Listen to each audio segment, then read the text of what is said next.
Allez-y Audrey. Bonsoir Elliot, et on débute avec la 5e circonscription de Seine-et-Marne. Franck Riester de la majorité a remporté ce second tour avec 54,4% des voix. Il était face au candidat LR-RN Philippe Fontana. Dans la première circonscription du Vaucluse, c'est Raphaël Arnaud du Nouveau Front Populaire qui a été élu avec 55% des voix. Le candidat a annoncé sa victoire sur les réseaux sociaux face au Rassemblement national. Le triple fichier S fait donc son entrée à l'Assemblée nationale. Dans la 9e circonscription des Hauts-de-Seine, Stéphane Séjourné de la majorité a été élu avec 72,6% des voix. Le ministre des Affaires étrangères se présentait pour la première fois à une élection nationale. Le ministre l'a largement emporté face au Nouveau Front Populaire.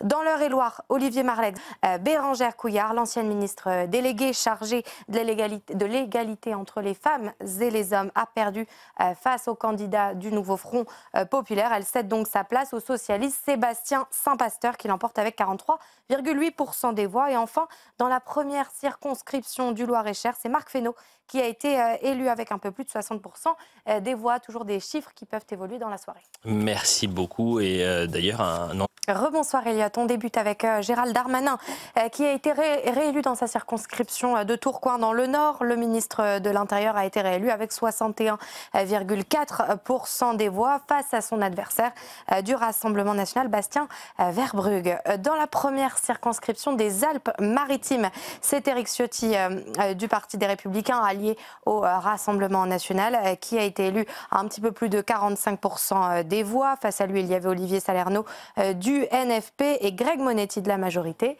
Laurent Wauquiez des Républicains a lui été élu à 61,6% dans la première circonscription de Haute-Loire. Il bat donc son adversaire, le candidat du Rassemblement national.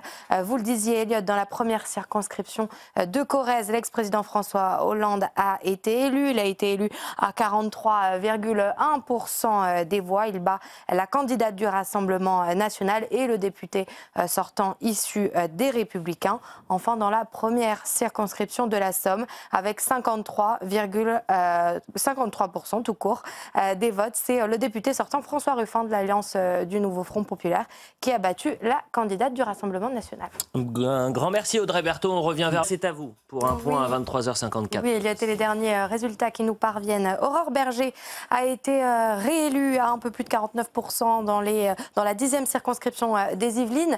La ministre des Solidarités qui s'est imposée dans une triangulaire puisqu'elle était opposée au candidat du Rassemblement national, Thomas Duchalard, et à celui du NFP, Cédric Briolet.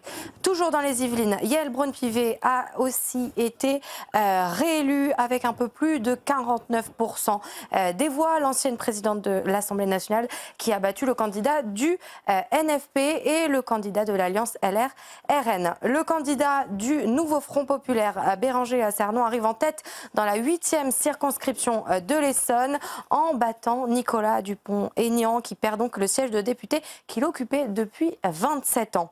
En Seine-Saint-Denis, Alexis Corbière d'Hiver Gauche est réélu avec un peu plus de 57% des voix. Il était face à une candidate de la France Insoumise et une candidate du Nouveau Front Populaire. Et enfin, Olivier Véran a été battu dans la première circonscription de l'Isère. Il a été battu par Hugo Prévost du Nouveau Front Populaire qui, lui, a obtenu 42,4% des voix. Olivier Véran, ça c'est une...